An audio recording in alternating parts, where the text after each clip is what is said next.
Teenmar మల్లన్నను Congress party క్రమశిక్షణ చర్యలు తీసుకుంటూ సస్పెండ్ చేయడం తీవ్రంగా ఖండిస్తున్నాం. బీసీ సంక్షేమ సంఘం నుండి ముఖ్యంగా కాంగ్రెస్ పార్టీ నేపథ్యం చూసుకున్నట్లయితే అగ్రవర్ణాలకు ఆధిపత్య కులాలకు ఒక విధానం, ఎస్సీ ఎస్టీ బీసీ మైనార్టీ వర్గాలకు ఒక విధానం అనుసరిస్తున్నా అనేది మరోసారి తేటతెల్లమైంది.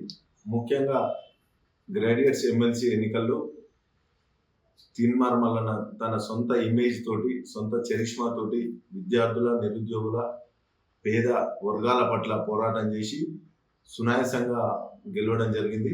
అధికార పార్టీ బీఆర్ఎస్ పార్టీ సిట్టింగ్ స్థానం అయినప్పటికీ కాంగ్రెస్ బీఫామ్తో పాటు ఆయన వ్యక్తిగతమైనటువంటి ఉన్నతమైనటువంటి జర్నలిజం తోటి గెలవడం జరిగింది. ఇక ముఖ్యంగా ఇప్పుడు ప్రస్తుత విషయం చూసుకున్నట్టయితే గత నెలలో వరంగల్లో భారీ బీసీ బహిరంగ సభ నిర్వహించి స్థానిక సంస్థల్లో, పంచాయతీరాజ్ సంస్థల్లో బీసీలకు 42% కాకుండా 50% వరకు రిజర్వేషన్లు కల్పించాలని, అదేవిధంగా చట్టసభల్లో, అసెంబ్లీ, పార్లమెంట్లో కూడా బీసీలకు రిజర్వేషన్లు కల్పించి వారి జనాభా నిష్పత్తి ప్రకారం వారికి సీట్లు కేటాయించాలని గట్టిగా గలమెత్తినందుకే ఈ చర్యలు, ఈ సస్పెన్షన్ తీసుకోవడం జరిగిందని తెలియజేస్తున్నాం.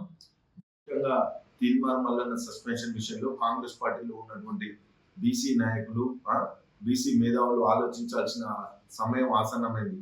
బీసీలకు ఒక విధంగా, ఒక ఆధిపత్య అగ్రవర్ణాల కులాలకు ఒక విధంగా పార్టీ ప్రణాళికలు, పార్టీ విధానాలు ఉన్నాయి కావడం చేత ఆ పార్టీలో ఉన్నటువంటి నాయకులు ఆలోచించాలి. అంతేకాకుండా మన ఉమ్మడి జిల్లాలో ఉన్నటువంటి ఒక దళిత నేత, ఒక సీనియర్ నాయకుడిని పార్టీ వ్యతిరేకంగా పనిచేయద్దు అన్నంత కారణంగానే ఇప్పటి వరకు ఆయన కూడా ఎలాంటి పదవులు కూడా రాకుండా చేస్తున్నారు.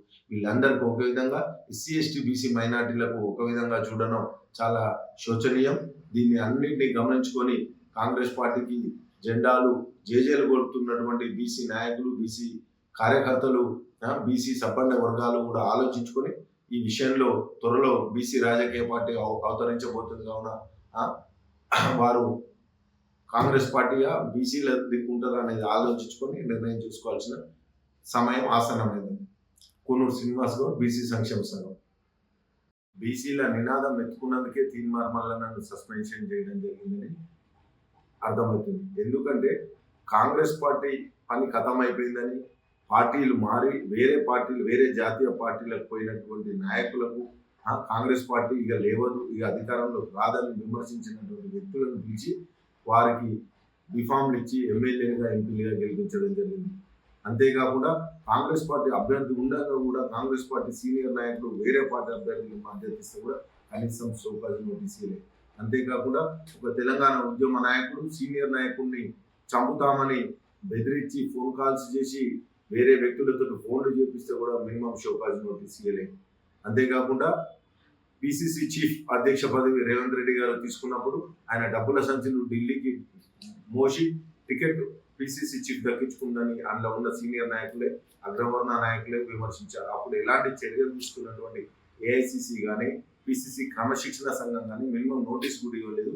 ఇప్పుడు ఒక ఎమ్మెల్సీ బలైన వర్గాల కోసం గలమెత్తినటువంటి జర్నలిస్టు ఎమ్మెల్సీ తీన్మార్ మల్లన్నను సస్పెండ్ చేయడం చాలా విచారకరం. ఇది కాంగ్రెస్ పార్టీకి బీసీలతో పెట్టుకుంటే పుట్టగతులు ఉండవని హెచ్చరిస్తున్నాం. అంతేకాకుండా వెంటనే సస్పెన్షన్ ఎత్తివేయాలి.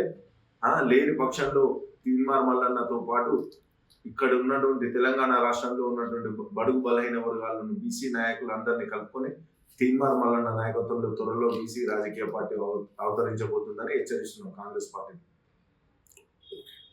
లేటెస్ట్ న్యూస్ తెలుగు మరియు ఇంగ్లీష్ అప్డేట్స్ కోసం ఇప్పుడే క్యూన్యూస్ అఫీషియల్ యాప్ ని ప్లే స్టోర్ నుండి డౌన్లోడ్ చేసుకోండి. సరికొత్త సమాచారాల కోసం క్యూన్యూస్ వెబ్సైట్ ని ఫాలో అవ్వండి. ఛానల్లో ప్రాంతీయ, జాతీయ, అంతర్జాతీయ వార్తలు వీక్షించండి.